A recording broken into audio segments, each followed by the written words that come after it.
So now we're moving on. Of course, my final guest, Mr. Howard Clark. How are you? I'm doing very well, thank you. Now, Howard, you're actually the chairman of the Underwater Sculpture Park team and all of that. And you know, this is Tourism Awareness Month. It is.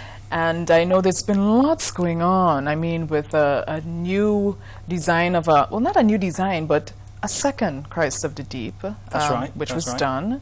done. Compliments you, of course, with your team.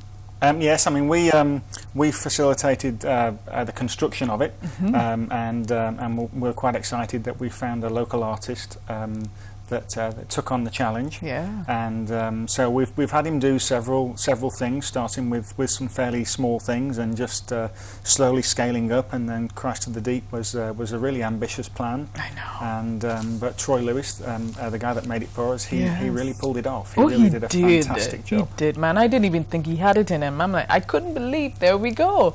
I'm actually showing the original and Troy's work next to it. And the unveiling of this took place when? It took place about 2 weeks ago, and so we had the unveiling and the blessing, and it was a nice event on the anniversary, the 50th anniversary of the sinking of the Bianca Sea. Correct. And yes. so this was one of the things that was done to commemorate that, and to commemorate the heroic things that were done here in Grenada, rescuing the people off the boat and looking after them while they were here. And so it was very apt that we could get involved and kind of help with the anniversary. Yes. And so we came up with this idea to make another Christ of the Deep for the Underwater Sculpture Park, and Troy was the man that we tasked with producing it for us, and so he did a great job. So has it been descended? Is it part of the family now underwater? It's no, but very soon. Very soon. Actually, on Thursday, it's going to be launched. Good. And so we've got 2 new statues to launch on Thursday. One called Sienna, and which is a smaller one, but it's Sienna is a character from a local artist, a local author, Jacob Ross. That's Sienna, right? He came up with this story about a free diver called Sienna, and from that story, the original artist, Jason Taylor, who did the original sculptures back in 2006 and 2007, he did his interpretation of what Sienna would look like, and so he did a sculpture, a metal sculpture of her kneeling and praying on the seabed.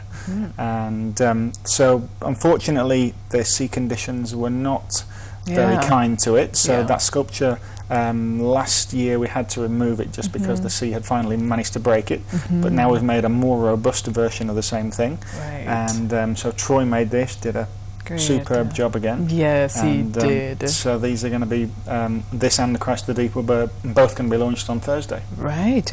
Tell me a little bit, for folks who are totally unaware as to what the Underwater Sculpture Park is all about. I know lots of people probably see little photos here and there, but tell me a little bit more about it, because you're constantly doing excursions to that area, and that's kind of like your second home, right? Yeah, we do. We do spend quite a lot of time out there, and it's a favourite for the snorkelers and the divers. It's such a unique site. But if we go back a little bit to like 2006, when Jason Taylor was here and he was living on the island, and he was an artist, a sculptor, and also a scuba diver. Right. And so he came up with this plan to combine his 2 things and create these underwater sculptures that he would make, and then nature would finish off in whatever way it saw fit. So creating an artificial reef, the sculptures now grow with soft sponges and corals and filter feeders, see and on this guy all kinds of amazing things. And so the Circle of Children is one of the biggest pieces. It's 26 children in a circle holding hands. Wow. And his idea was that children are very adaptable. They adapt to any new environment, so it was quite apt that the sea would adapt them to the sea environment.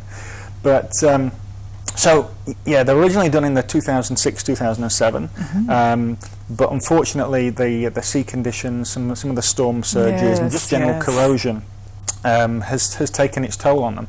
And but in the meantime, since that time, it's become a very popular site. People are, they come to Grenada and they've heard about the underwater sculpture park. So we've had a lot of exposure. We've had a lot of big international names, magazines, Vogue, OK Magazine, numerous dive magazines, big newspapers from the New York Times, Daily Telegraph. They've all been featuring this underwater sculpture park and just how unique it is.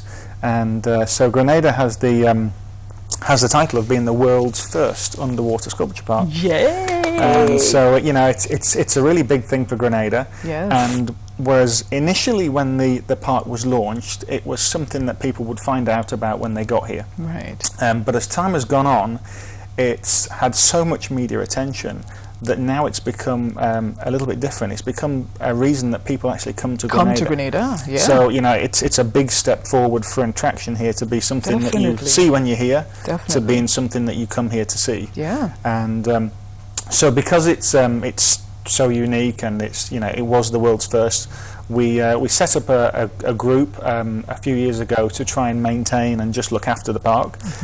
Because after Jason left, of course. Really, the park just existed. It didn't really get any maintenance, and so we had people that started to volunteer to go down to just maintain and try and look after the sculptures. And over a period of time, we found the weaknesses in the original statues, and so we decided that we needed to do something serious to protect the park, to look after it, to ensure its survival. And to make sure it's something that Grenada can carry on to use for marketing purposes. That's right. And so we formalised our group. So we're an official non-profit organisation, and we've been tasked with managing the underwater sculpture park and improving it. And so we've got quite an ambitious plan that involves putting some new statues down, rebuilding and replacing the existing statues. Right. And so over the period of the next few months, that's going to be ongoing. So we've got we've already had the addition of an underwater bench. Yes, which we just got a little glimpse of, which I just saw, which was quite a novel idea. And the idea behind the bench is that it's located very close to the circle of children, and so it's quite a novel thing because the divers especially can go and sit on the bench. They have their picture taken. In the background, you've got this amazing backdrop of the circle of children. Yeah. And of course, when these divers get home, they post it on Facebook. Oh yes. And so it's a great way for us to increase the media attention that Grenada's getting with by using social networks. Definitely. So the Circle of Children is the biggest of the projects that we're undertaking, and whilst we've got Troy, mainly the local artist, who's been helping us with some of the statues, the original or the Circle of Children, I might say, the new Circle of Children, is going to be made by the original artist Jason Taylor. Okay, great. And so he's going to make that, and unfortunately he doesn't have time to come here to Grenada to make it, but he's going to make it. He's got a big workshop in Mexico now, so he's going to make it for us in Mexico. And we're going to ship this to Grenada, and he's going to come and he's going to help us install it. Good. And so the existing Circle of Children, we're going to kind of move those around, and we'll move them and put them in strategic places in the park, so they won't be lost. They will still be used. Good. But the original pictures from the Circle of Children is just very iconic, and it's probably the most well known of all the sculptures. Right. And so we really need to put it back to being looking good. Now, how can folks get in touch with you? For instance, folks are seeing this, they're like, wow, I want to go see this. How can this become possible? Of course, with your help. How can they contact you, and how do you operate your excursions? What days and costs and that kind of thing? Well, I mean, there's plenty of companies that can take you there. So there's most of the sailing catamarans will head up to the marine park, because it's actually the underwater sculpture park is now within the Molinier and Right, I was going to ask you that. Beausejour Marine Park. Right. And so now this is in a protected area, which is really good. So we've got moorings now that all the boats can tie up to, so there's no more anchor damage to the reef, and it's a no-take zone. So anything that is there, you just leave. So it's really good. Obviously, the park is falling within that, so it's helping the fish numbers and the fish stocks increase. And so as well as seeing the sculptures, you can get to see all the fish, and it's really good. But you can get there a number of ways. Most of the dive shops, if you want to dive, the dive shops can take you there. Most of the dive shops will also arrange snorkeling, and then you've got the charter catamarans, and obviously ourselves safaris. Great. You can get there.